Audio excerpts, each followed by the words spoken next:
So seeing you all seem to enjoy the video about Abrahamson's power day and his training. I thought I'd go through Quinn Simmons now. This is like just a month from December until now. We're going to go through the end of his training camp, but not much. And then basically when he's just training at home, I'd say it's really interesting because it's not like anything else I've seen maybe ever.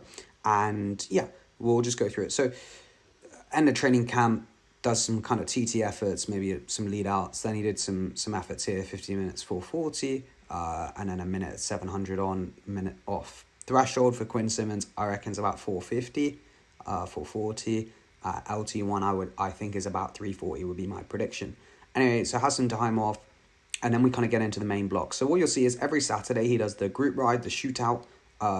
He does about basically 40 minutes flat out, which ends up being about 460 normalized-ish. 20 minutes really hard, and then half an hour hard. Rounds it up to around 7 hours most times. Sometimes it's less. On Saturday it was less there.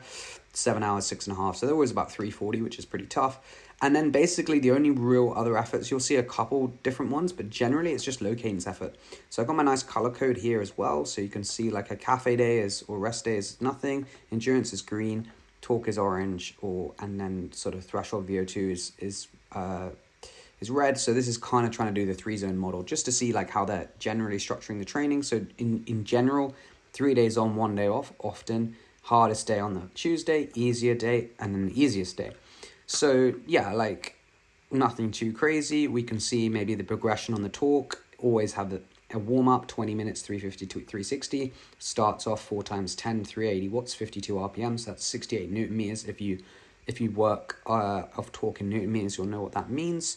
And then you can kind of see as we scroll down, it goes up to 7 times 10 at 380, 390. So Newton meters getting over 70 Newton meters for that kind of duration. In terms of hours, the weekly hours often aren't a great thing because you can see like they don't always follow. Like, you had 2 rest days there, 2 rest days there. So, but he's doing like 4-day blocks effectively because the rest day counts as one. But around 28.5, 27, 25 to 30. So around that, just depending. Obviously this week's bigger because he only had 1 rest day. So yeah, well, that's kind of the main structure of it. I'll go through this again. You can see some other interesting stuff like bailing a ride. That he's not perfect. He does have some easier days. So he does have a day where he just failed his effort, so he just went home. And then actually the next day is really hard. So you can see, although he had 2 days off, I guess then on Thursday he was like, I feel good. So he had a really hard session. So that's also something to kind of note, is that actually pros do have days off and they don't always do all their intervals. But anyway, we'll kind of go through like, this is his typical shootout ride. So you can see this is the first really hard bit here, 452 watts. But you can see like this part here, 440 for half an hour. And then he does this like 20-minute at altitude. Well, not massively, but it goes up to 1600 meters. And again, like 430 watts is a lot.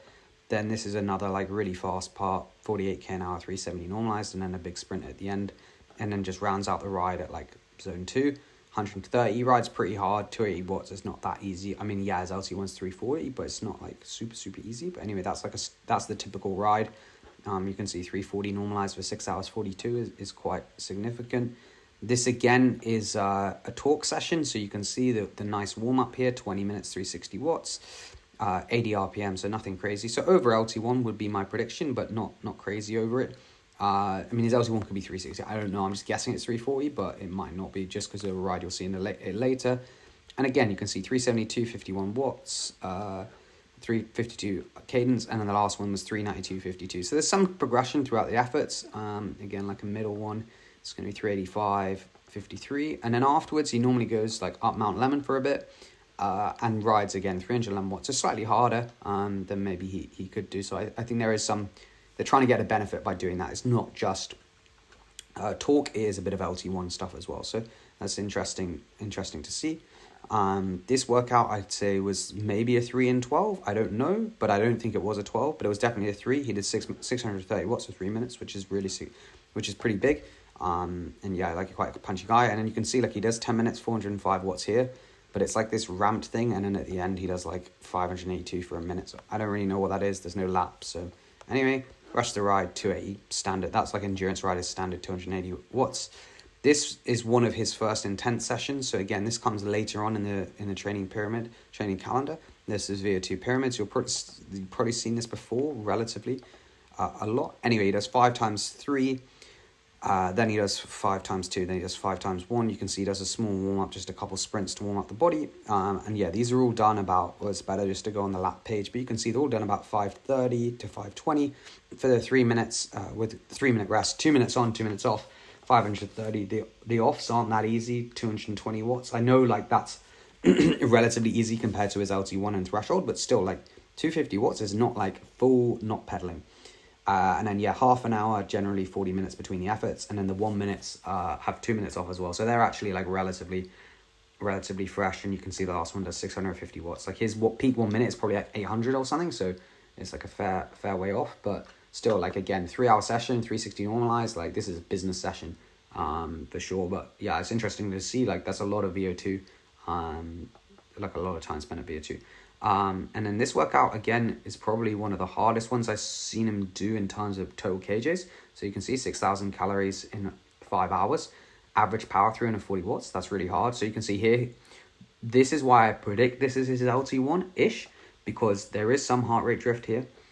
Temperature stays about the same. So yeah, like this could be his LT1. It could be higher. I don't think it'll be much lower because you'd see significantly more heart rate drift, but you can see there's a little bit. Here it says 4%, so not crazy. So it could be 350, but it will be around that ballpark. I don't think it'll be more than 360 necessarily. And then you can see there's some efforts here at the end, some fatigue resistance efforts, which is interesting. Again, they're like 1 minute on, 2 minutes off, but the 2 minutes off is like somewhat hard, 300 watts. Like it's not super chill. And then, yeah, basically just like fatigue sprints, 4 minutes off. And then, yeah, 1500 for 1140, not like crazy 10-second power, but he seems to have like an okay acceleration, maybe 1300, but 1422 there, but maybe the 10 seconds not super strong at the end of the race, at the end of the ride. But yeah, I thought that was like quite an interesting session, for sure. Like that's going to be harder than a lot of races, doing 345 average. Obviously normalized might be more, but average wise, that's a lot of kilojoules, like for sure. But yeah, that's kind of like most of the things. I think in general, like how would you use this? Well, it's that pros use group rides. So they use group rides to maintain intensity over winter, which is interesting. So although, you might think, okay, what's the bread and butter sessions? The group ride is one of them. And it is hard, like these numbers are hard. 37 minutes, 440, it is tough. I'd say the other thing is like torque work. I've also spoken a lot about on this channel about torque work, but this is another rider who uses it. And yeah, and then endurance rides are still very much there. They're maybe not as much as you might think, like maybe 2 a week maximum. I mean, they're normally one every training block, but not necessarily like every 4 days or do an endurance ride. But like this week is really tough. I mean, it's like how many days are you going over LT1? It's like 1, 2, 3, 4. So that's pretty tough. And then the 6-hour rides, even then he's doing an hour at LT1, maybe just sub LT1. But yeah, they're tough sessions. And then the endurance rides are also not easy. He could ride them at like 250, 260, but doesn't at 280. We're not saying that's difficult, but I think when you stack that over a long period of time, that does definitely make a difference. And it's not necessarily, it's up to the individual how you think it works, but it's not the easiest zone 2 you'll ever see. But yeah, that's kind of my general thoughts. He also doesn't have a day off. Always rides on a calf day, which is interesting. Some people like days off, some people don't. But yeah, that's kind of my thoughts. I think he seems to train pretty hard. He seems to ride pretty hard, and his numbers are pretty good.